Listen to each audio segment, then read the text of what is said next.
Madam President, I rise today to discuss the tragic shooting of Michael Brown last month in Ferguson, Missouri. Michael Brown did not need to die. The cycle of needless sacrificing of our teens to violent ends must end. It has been heartbreaking to see yet another American town gripped by such a tragedy. I welcome Attorney General Holder's decision last week to begin a pattern and practice investigation into the allegations of unlawful policing by the City of Ferguson's Police Department. I also strongly support the Justice Department's outreach efforts through their Community-Oriented Policing Services Office. This office, known as COPS Office, can help better evaluate and train local law enforcement to carry out fair and impartial policing. In addition to the recent investigation announced by the Department of Justice, I urge Attorney General Holder to expedite the issuance of new guidelines that would once and for all prohibit racial profiling by law enforcement officers at all levels of government, including the federal, state, and local law enforcement officials.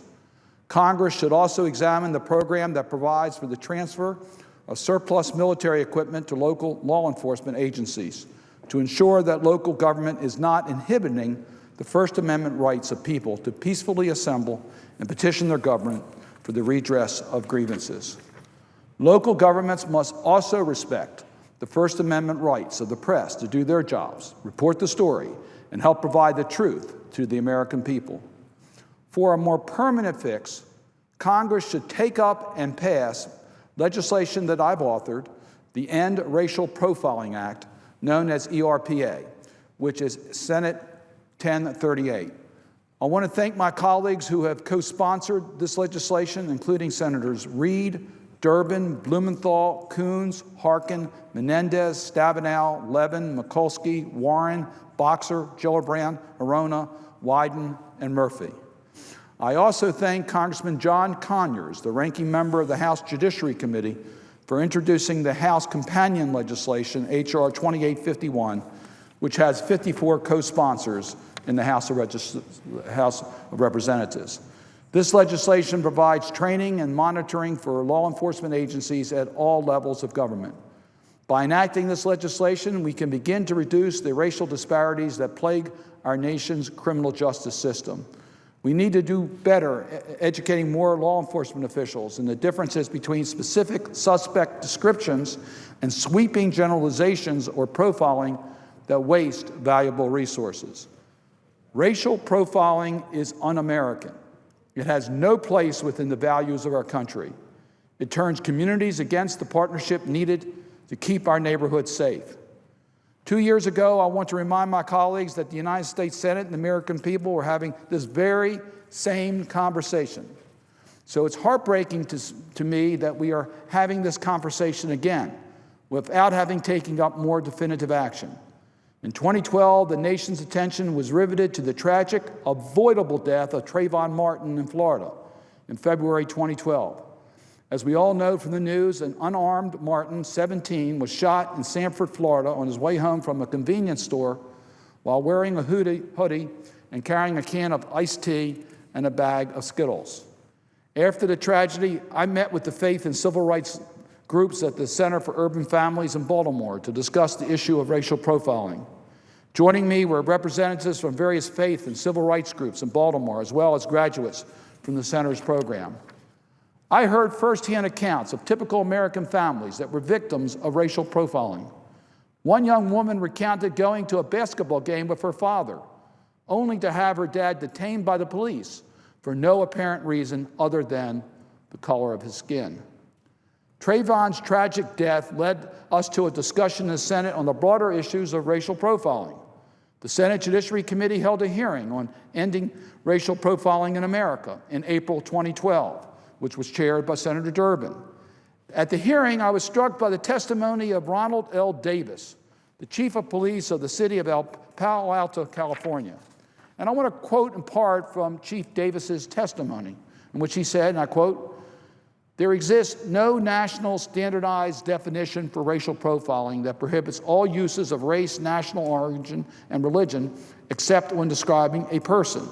Consequently, many state and local police define racial profiling as using race as the sole basis for a stop or police action. This definition is misleading in that it suggests race as a factor for anything other than a description is justified, which it's not. Simply put, race is a descriptor, not a predictor.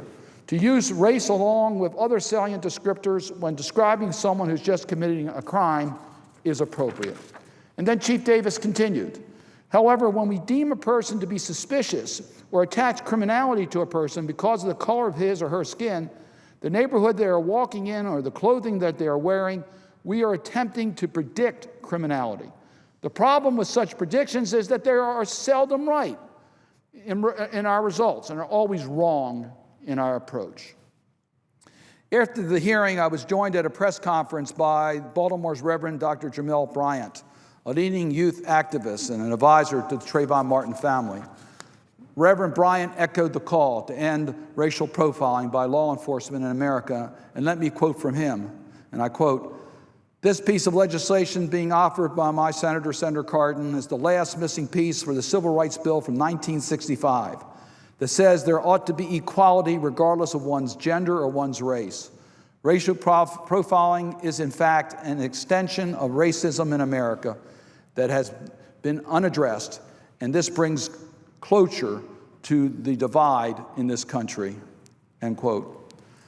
I have called for putting an end to racial profiling, a practice that singles out individuals based on race, ethnicity, national origin, or religion. My legislation would protect minority communities by prohibiting the use of racial profiling by law enforcement officials. First, the bill prohibits the use of racial profiling by all enforcement agents, whether federal, state, or local. Racial profiling is defined in a standard, consistent definition as the practice of a law enforcement agent relying on race, ethnicity, religion, or national origin as a factor in their investigation and activities. The legislation creates an exception for the use of these factors where there are trustworthy information relevant to the locality and time frame which links a person of a particular race, ethnicity, or national origin to identified incident or scheme. Law enforcement agencies would be prohibited from using racial profiling in criminal or routine law enforcement investigations, immigration enforcement, or national security cases. Second, the bill would mandate training of racial profiling issues and require data collection by local and state law enforcement agencies. Third, this bill would condition the receipt of federal funds by state and local law enforcement on two grounds. First, under this bill, state and local law enforcement would have to maintain adequate policies and procedures designed to eliminate racial profiling. And second, they must eliminate any existing practices that permit or encourage racial profiling. Fourth, the bill would authorize the Justice Department to provide grants to state and local governments to develop and implement best policing practices that would discourage racial profiling, such as an early warning system. Finally, the bill would require the Attorney General to provide periodic reports to assess the nature of any ongoing discriminatory profiling practice. The bill would also provide remedies for individuals who were harmed by racial profiling. The legislation I have introduced is supported by a broad coalition of civil rights groups. These groups include the Leadership Conference on Civil and Human Rights, ACLU, the NAACP, rights working groups, and numerous other national, state, and local organizations. Racial profiling is bad policy, but given the state of our budget, it also diverts scarce resources from real law enforcement. Law enforcement officials nationwide already have tight budgets. The more resources spent investigating individuals because of their race, religion, national origin, or ethnicity, the fewer resources directed at suspects who are actually demonstrating illegal behavior.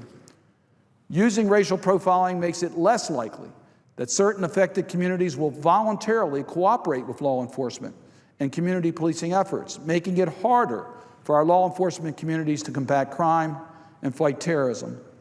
Minorities living and working in these communities in which racial profiling is used may also feel discouraged from traveling freely, which corrodes the public trust in government.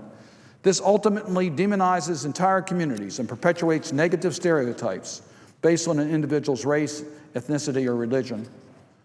Racial profiling has no place in modern law enforcement. The vast majority of our law enforcement officials who put their lives on the line every day, handling their jobs with professionalism, diligence, and fidelity to the rule of law, they understand that racial profiling has no place in their work. However, Congress and the Justice Department should still take steps to prohibit racial profiling and finally root out its use. I agree with Attorney General Holder's remarks to the American Arab Anti-Discrimination Committee, where he stated, and I quote, "In this nation, security and liberty are, at their best, partners, not enemies, in ensuring safety and opportunity for all.